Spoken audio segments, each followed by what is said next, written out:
Tennis Mailbag. What's next for Novak Djokovic? The 37-year-old's career appears to be at a crossroads. Or is it? This week's Served podcast is a fun change of pace.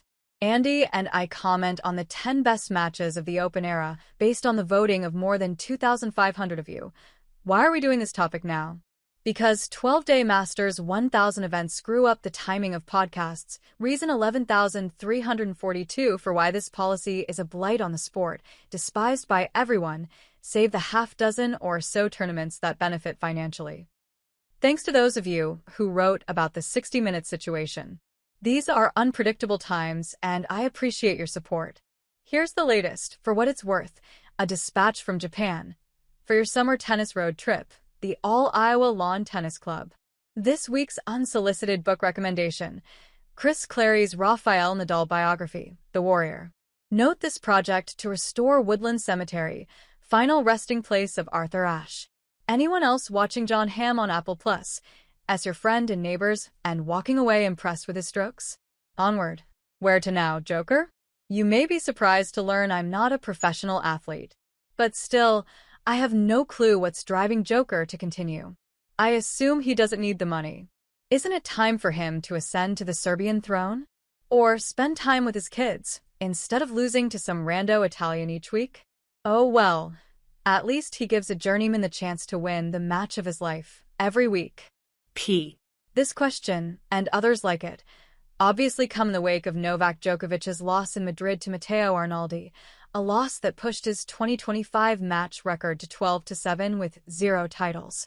2 years ago, Djokovic whipped time and won 3 majors and came within a few points of a 4th. Last year, he went slamless, ATP tournamentless in fact, but he reached the Wimbledon final and achieved his long-avowed goal of winning Olympic gold. This year, the one in which he turns 38, it's hard to spin as anything other than a deep disappointment. Yes, he beat Carlos Alcaraz in Melbourne. Yes, he reached the Miami final. But outside of that, it's been a string of early-round losses, often to players deep outside the top 10.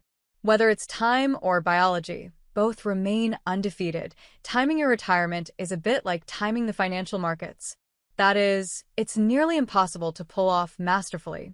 Leave too early, and you're left wondering what you left on the table, often to the point that you are tempted to undo your status and unretire. Leave too late, and it's uncomfortable as well. Tarnish a legacy is the moldiest of cliches. And it's not even a legitimate concept. If Djokovic never wins another match, it doesn't detract from the 24 majors he's won. But when you have achieved great heights, losing to the likes of Arnaldi, Alejandro Tabailo, and Botic van de Zandschulp et al. Is a bit rough. Where now, Joker? That is, what does Djokovic do? Short answer, whatever he wants. Quit tomorrow? Sure. Play out the season? Sure. Pull a Venus Williams and simply avoid the active/retired dichotomy entirely? Sure. His career. His choice. As much as Djokovic is puzzled over when to leave, I wonder if he doesn't treat his career like a disciplined trader or poker player might. Right now, he is playing for the majors. More than ever, other events, even the Masters 1000 he once dominated, are sandwich filling. So what if he said, if my results in Paris fall short of this threshold, I sell. If they exceed it, I hold. Or, if I don't reach week 2 of Wimbledon, I'm out. If I do, it's on to New York. Set clear limits. Stay invested if you meet them. Cash out, and go home if you don't. Complicating matters here, Djokovic is immune to so many of the usual variables. Some players have held on past their peak because of endorsements. One top player once told me, "Why am I still here? Because I don't have to win a match, and I still get paid $5 million, I think this was the number, for being me." That's not the case with Djokovic, who has never made career decisions like this. Some top players have held on past their peak because they have tried to negotiate injuries. Happily for Djokovic, that's not really the case either. He's losing because he is a step slower and his accuracy and self-belief has left him, not because he is physically compromised. And there's his history. There have been fallow years, and he has stormed back. A year ago, at age 37, he had knee surgery between Roland Garros and Wimbledon, and instead of quitting, He returned to reach the Wimbledon final and won an Olympic gold medal. Abiding themes of his entire career have been toppling conventional wisdom, resisting outside advice, and making balloon animals twisting time.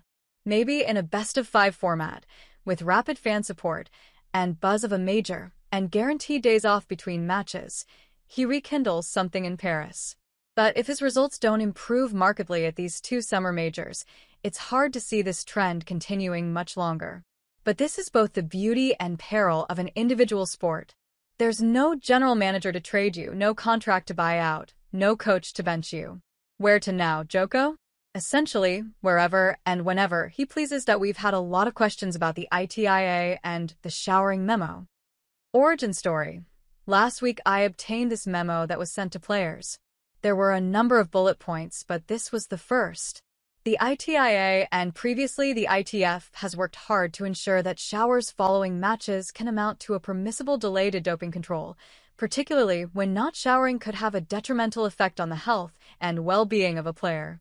However, showering is not an entitlement, and it is for this reason that the ITIA kindly requests that when showering, players adhere to the requirement to stay in full view of the chaperone observing them at all times. If a player is not comfortable being witnessed while showering, we would suggest that consideration is given to whether a shower is necessary before providing a doping control sample. Failure to remain in full view of the chaperone will be taken extremely seriously by the ITIA.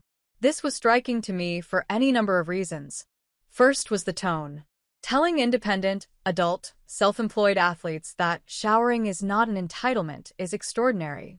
There is also the substance, the notion that minders will watch these athletes shower. More on this in a moment. A few former and current players pointed out that this has long been the policy. Fair enough. But the heading of this player email was important. Tennis anti-doping program updates. So clearly, at a minimum, there was a gap in communication. To its credit, the ITIA quickly responded with an explanation.